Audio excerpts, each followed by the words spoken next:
अस्सलामुअलैकुम नाज़रीन। प्रोग्राम आज मुबारक के साथ सोशल मीडिया से एक वीडियो मुझे मिली। मैंने कहा आपको ऑडियो सुनाते हैं, ख़तून की आवाज़ सुनेंगे आप और तस्वीर लगाएंगे पीछे।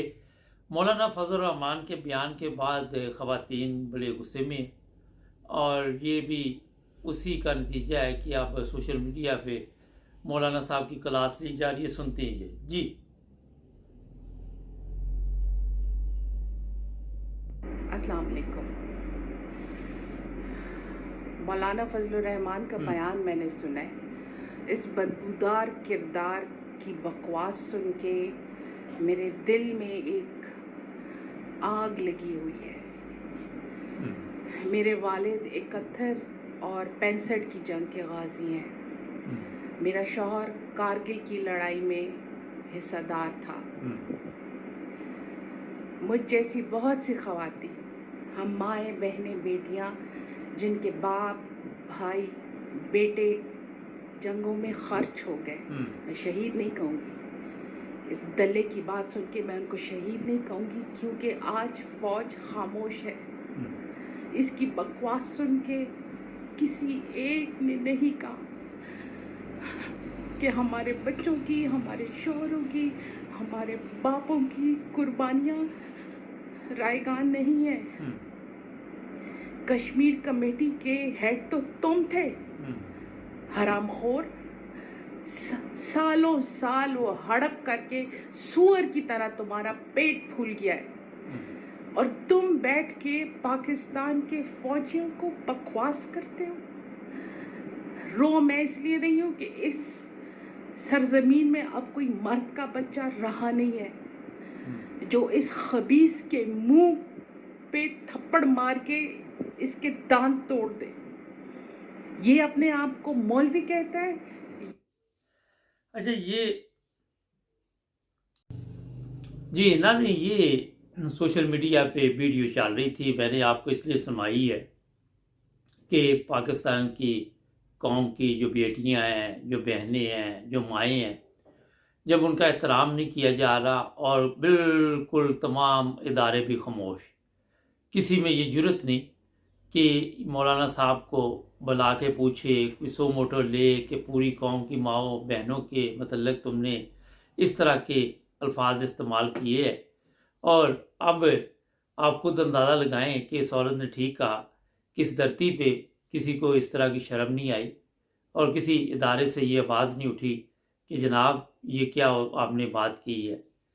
वो उससे ये नहीं कह सका कि आप माजरत कर ले, आपने गलती से ये अल्फाज अदा कर दिए, या गलती हो जाती इंसान से। कौन सा इंसान है जिससे गलती नहीं होती।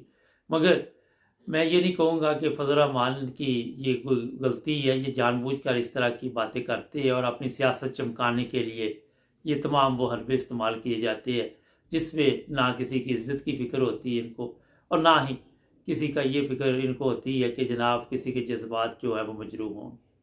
इनके जज्बात मजरूह होते हैं तो आपको इल्म में है कि जो पाकिस्तान में ऐसे कवानीन बने हुए हैं जिसकी वजह से इंसानी हकूक़ पमाल हो रहे हैं, मजहबी हकूक़ पमाल हो रहे हैं, उस वजह से इनके जज्बात जो है वो मजरूह हो जाते हैं।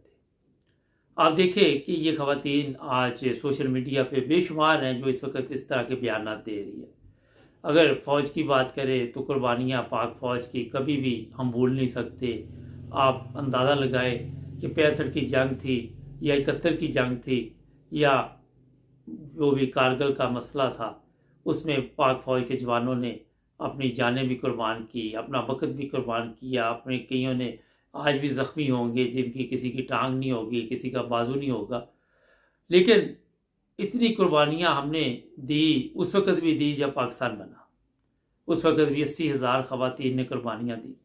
नौजवान लड़कियों को उठा लिया गया, कुएं में छलांग लगा दी गई, किसी ने किसी की इज्जत लूट ली गई, किसी को अपने मज़हब के मुताबिक उन्होंने कहा कि जनाब आप अपनी ज़िंदगी गुजारेंगे। आज भी इस तरह की ख़वातीन हिंदुस्तान में मौजूद होंगी। मगर फिर भी उसके बदले में हमने पाकिस्तान में क्या सीखा, क्या पाया।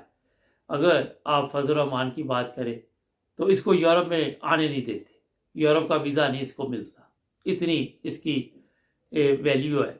सिर्फ अपने मुल्क में ये बंदा या अरब ममालिक में जाता है, अपने मुल्क में इसने एक फ़ोर्स बनाई हुई है, और ये फ़ोर्स की जो फोर्स है इसी वजह से तमाम अदारे इससे डरते हैं। और ये नहीं कि इसने बनाई हुई, और भी कई ऐसे उलमा हैं जिन्होंने अपनी फ़ोर्स तैयार की हुई है, और वो फोर्स इस तरह तैयार की हुई है कि उन्हें पहले बताया जाता है कि इन्हें कुरान की तालीम दी जाती है, लेकिन बाद में आपके इल्म में है कि उसी के ज़रिए प्रेशर डाल के जो भी मामलात होते हैं, वो अपने जो गलत मामलात होते हैं उनको दबाया जाता है, उनको ठीक करवाया जाता है, और कवानीन का एहतराम नहीं किया जाता, किसी चीज़ का एहतराम नहीं किया जाता। ये मैंने इसलिए आपको बताया है कि कोई भी बंदा हो, जब तक आप अपनी कुर्बानियों को याद नहीं रखेंगे, पाक फ़ौज की कुर्बानियों को याद नहीं रखेंगे, उस वक़्त तक आप ना तो इज़्ज़त से जी सकते हैं, ना आपके मुल्क की इज़्ज़त होती है। जब आपके उलमा आपकी ख़वातीन की इज़्ज़त नहीं करेंगे, जो अपने आप को उलमा कहते हैं, तो क्या दूसरे लोग आपकी ख़वातीन की खाक इज़्ज़त करेंगे? ये बात बड़ी अहम है कि फजल रहमान के लिए कोई प्रॉब्लम नहीं, वो कोई भी बयान दे सकता है और उसको पूछने वाला कोई नहीं। ये बेचारी रो रही थी, और फिर गुस्से में कुछ ऐसे अल्फाज भी मैंने सुन लिए, और मैंने इसलिए नहीं काटे कि सोशल मीडिया पे ये चल रहा है सब कुछ, जिस तरह वो उसी तरह अल्फाज बयान किए गए। यहाँ पे आप देखें कि पाकिस्तान, हर बात पर हम कहते हैं कि जिंदाबाद, मगर क्या वहाँ जो लोग रहते हैं उनकी भी कोई इज्जत नफ्स है कि नहीं है? किस तरह पाकिस्तान में लाकानूनियत है, किस तरह वहाँ पे कानून का एहतराम नहीं कोई करता। जो बड़ा आदमी है, छोटे आदमी की ज़िंदगी जो है वो जहन्नम बनी हुई है। ये क्यों है सब कुछ? ये क्यों है? ये है सवाल। और हम सीखते भी नहीं। हमारे सियासतदानों की आपस की तलखियाँ अपनी जगह, मगर जिस तरह इसने बताया कि आज भी कोई मर्द का बच्चा नहीं है जो पाकिस्तान के हालात दुरुस्त कर सके। इमरान खान की बात लोग करते हैं, उसके दौर में भी आपके इल्म में या पुलिस स्टेशनों में मोबाइल फ़ोन लेके जाना मना हो गया था। क्यों हुआ था? वहाँ पे तशद्दुद किया जाता है, वहाँ पे इंसानी हकूक़ का ख्याल नहीं रखा जाता। जब एक चीज़ ज़हन में रखें कि इमरान खान की आज अगर गवर्नमेंट गई है तो कोई खामियां इसमें भी होगी। अगर इसके पास अक्सरियत शुरू में नहीं थी तो शुरू में ये गवर्नमेंट ना करता। ये बाद में बताना कि मैं कोई फैसले नहीं कर पा रहा, मेरी टांगे और बाजू बांधे हुए थे, ये अवाम को इससे कोई दिलचस्पी नहीं थी। अवाम को दिलचस्पी थी कि उनको जो सहूलतें हैं वो मिलती, उनकी ज़िंदगी में जो परेशानियां वो कम होती। आपने देखा कि बड़े बड़े दावे किए गए, मगर बाद में कोई नताइज न निकले। हमारी पाक फ़ौज को भी चाहिए कि वो अपना अहम किरदार अदा करे, और जो भी कुछ भी हो सके, ठीक है आप सियासत में हिस्सा ना लें, मगर कम से कम आप पाकिस्तान के अंदरूनी हालत ठीक करने में अपना किरदार तो अदा करें। अगर बॉर्डर पर जंग होती तो ये जो सियासतदान बैठे हुए, इन्हीं को हुक्म पर आपने जंग लड़नी है, और ये इस काबिल नहीं है कि ये आप कोई बात बताएं कि जनाब आप ये फैसले कि जंग आपने लड़नी है, मगर फैसले इनके इसलिए होते हैं कि कहीं पे भी अगर आप ऐसा हमला कर देते तो ये ऐसे ममालिक से जैसे हिंदुस्तान मुआहदे कर लेते फौरी तौर पे, और फिर आपका जो भी जिस तरह कारगिल में हुआ था। तो ये मैं आपको बता दूं कि ये जो सियासतदान आपके बैठे हुए हैं, जब तक ये पाक साफ नहीं होंगे, जब तक आपके अंदरूनी हालात ठीक नहीं होंगे, आप किसी दूसरे मुल्क का मुकाबला कैसे कर सकते हैं? किस तरह आप किसी और मुल्क के साथ जंग कर सकते हैं जब हमारे अंदरूनी हालात इतने ख़तरनाक है? अगर आप हमसाये ममालिक की बात करें तो वहाँ इस तरह तो नहीं होता। सियासतदान जिस तरह एक दूसरे के दुश्मन बने हुए हैं और एक दूसरे को खा जाने की नज़रों से देखते हैं, गालियाँ तक दे जाते हैं, बुरा भला कह जाते हैं। क्या ये लोग जो आपने पार्लियामेंट में भेजे हुए हैं, ये हमारी कोई ऐसी मिसाल पैदा कर सकते हैं जिससे कौम का सर फख्र से बुलंद हो सके? नहीं कर सकते। इसलिए ये मैं आप सबको बताना चाहता हूँ कि हमें अंदरूनी हालात ठीक करने होंगे, अपनी ज़बान पे कंट्रोल करना होगा, चाहे वो मौलाना हो, चाहे वो हर एक की रिस्पेक्ट करनी होगी, मजहबी नफ़रत को ख़त्म करना होगा। अब मुझे बताइए कि जो ये अल्फाज मौलाना इस्तेमाल कर रहे हैं, अगर थोड़ा सा मज़हब की तरफ भी चले जाए तो कोई मज़हब भी इजाज़त नहीं देता कि आप कौम की बेटियों के मतलब या ख़वातीन के मतलब ऐसे अल्फाज इस्तेमाल। मुझे बताइए, कोई मज़हब इजाज़त देता है या किसी कोई इस चीज़ का हक हासिल है कि वो किसी के मतलब इस तरह की बात करे? ये जो ख़वातीन आजकल सोशल मीडिया पे आई हुई हैं और ये बड़े सख्त अल्फाज इस्तेमाल कर रही है, मेरे ख्याल में इसमें कोई शक नहीं है कि गुस्सा इंसान को आता है। हम देखते हैं कि हम दिन ब दिन अखलाकी जो कदर है हमारी वो गिरती जा रही है, गिरती जा रही है, गिरती जा रही है।